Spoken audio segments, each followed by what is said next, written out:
धनंजय मुंडे यांचं मंत्रिपद गेलं। मंत्रिपद गेल्यानंतर मंत्र्यांना शासकीय बंगले रिकामे करावे लागतात।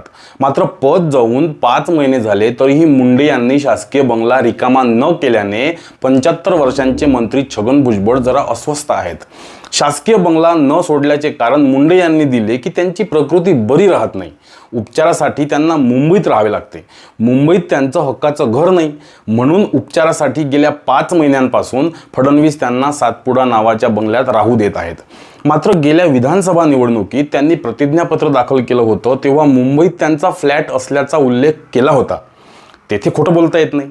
बरं, हा फ्लॅट म्हणजे साधा सुद्धा फ्लॅट नाही, तर गिरगाव चौपाटीवर NS पाटकर मार्गावर वीरभवन नावाची 22 मजली इमारत आहे। या इमारतीत 9व्या मजल्यावर धनंजय मुंडे यांचा जवळपास 2150 स्क्वेअर फुटांचा 4 BHK आलिशान फ्लॅट आहे। डिसेंबर 2023 मध्ये धनंजय मुंडे आणि राजश्री मुंडे यांच्या नावे 16,50,00,000 हा फ्लॅट खरेदी केला गेलाय, अशी माहिती अलीकडेच माध्यमांनी प्रसारित केली। मुंबईत फ्लॅटला फ्लॅट न म्हणता घर म्हटले जाते। या घरात सध्या कुणीही राहत नाही। तुम्हालाही जर मुंबईत 16-17 कोटींचे आलिशान घर घ्यायचे असेल तर तुम्हाला आमदार किंवा मंत्री व्हावे लागेल। शेतकऱ्यांसाठी लढता लढता गरीब नेते गर्भश्रीमंत कसे होतात हे कोडच आहे। घामाच्या पैशाने अर्ध्या वयात एखादं घर बांधता येते, मजा नाही करता येत।